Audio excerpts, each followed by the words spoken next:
Greetings, beloved Princeton United Methodist Church community. It's Pastor Jenny here with an update for you. I am first glad to be back.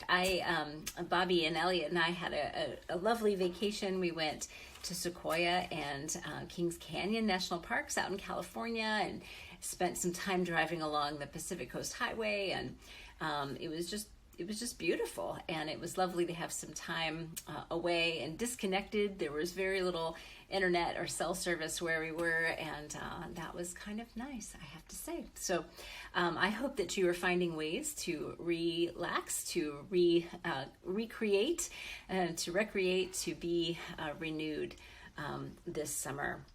It's hard to believe it's already the middle of August, headed toward the end of August, and I know that that means a lot of travel and things for a lot of us.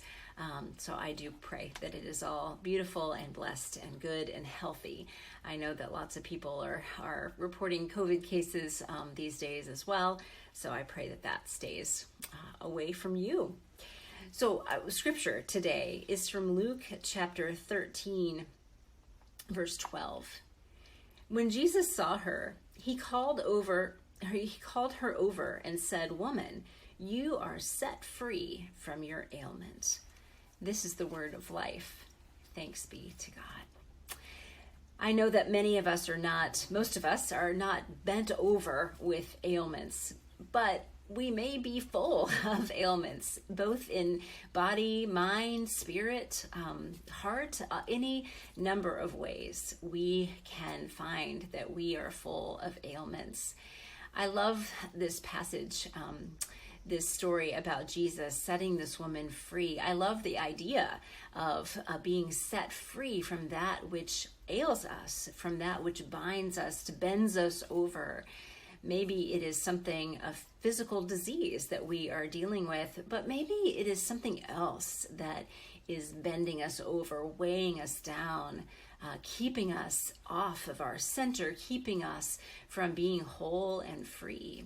I wonder what that might be in your world. And maybe it's not even you yourself, maybe a relationship or the circumstances in the world, something that is burdening you, that is pulling you over, that is bending you over, that is keeping you from being your whole, full, free self. As we consider what Jesus does for us, I wonder if we can spend some moments considering what it may be. I think for a lot of us, we tend to deny it, for lack of a better word. Maybe that's too strong of a word, but maybe it's not. We tend to kind of push away the idea that we are bent over, that we are ailing, that we are in need of help. Even when we are wrapped with actual physical disease, I think sometimes we like to push it down or ignore it more than we like to face it or bring it forward to God in particular. Even when we go for medical help, sometimes we we struggle. I know I do struggle with the idea that God can heal. So I want to be careful here too, right? Because healing is tricky. God does not always heal us from our physical ailments. In fact, many times God does not. It's so laden. There are people who have been told that they didn't have enough faith because they weren't healed from their ailments. So I want to be careful. We're not talking about God bringing something to God and then God just healing us. That's not it. Maybe that happens, but that's not so much what we're talking about here. But there's an idea, that healing is something more than our physical well-being. Healing we can actually be whole and healed while having an ailment. So it's complex and it's complicated, and I don't want to deny that God does heal us. God does, and sometimes God doesn't in the very way that we would want or wish for ourselves, for our loved ones. But I want to invite us to, regardless of what we want to order or wish from God, that we bring our whole selves, our whole bent overness, all the ailments, whether they are physical or more mental or emotional or spiritual or relational, that we bring those things that bend us over, that bind us up, that keep us from being free and whole people to God. And that in the process of doing that, something happens, right? We don't always know what, we can't predict what. It's not about us placing our order to God about what kind of healing we expect or want. But there's something healing in the very act of doing this.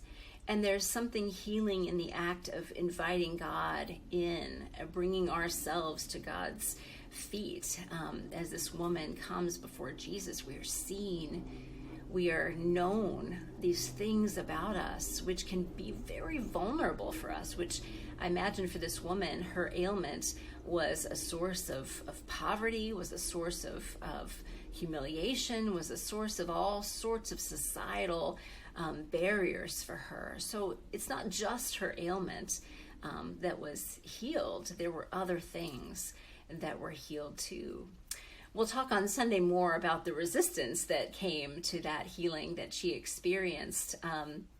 But for now, I invite you just to consider, what is it that we might be invited to bring to God in the way of needing healing, of the way that we are being bound by something that is bending us over. So I commend that thought to you today and for this week. Friends, there are, I'm catching up from being away, and I'm so grateful for all the people who help to keep things going, while I'm away and to make it possible for me. That's including so many of you, Jay and Taylor, who led worship while I was away, and so many other folks. But I am glad to be back, and I know that there are a couple of big things coming up in the life of our church. So included in this happenings this week, there will be some information about the multi-site ministry retreat that we held a couple of weeks ago before the end of July. We met together with Pennington Church, some lay and clergy from Pennington Church, Titusville United Methodist Church, Hopewell UMC, Kingston UMC, and then Princeton UMC. And we had a half-day retreat together, and there's some notes from that, some information about that we would like to share with you. That'll be included here in the happenings. We also have been talking, we've been getting notifications over the past several weeks about proposed governance change that's being offered to our congregation. We had a church council meeting this week that moved that a step along further. So the nominations and lay leadership team will be starting their work of recruiting, of inviting people into leadership in some new ways in this reconfigured order. It has not officially taken place yet. It will go into effect in January if it is passed at our October 19th charge conference. So several things coming up. There are some details and reminders about that. If you want to dig in deep to all this stuff, you are welcome. We would love to share more with you. If it's just enough for you to know kind of what's going on, then that's okay too. Whatever level that you would like to engage in these matters, please know that you're welcome. Your questions are welcome. Your responses are welcome. We would love to share more about that with you. All right, friends, blessings. It is good to be back, and know that it's always a joy and a journey a joy and a privilege to journey with you in our discipleship journeys, and know that you are enough because God is enough, and you are created for joy. Peace be with you.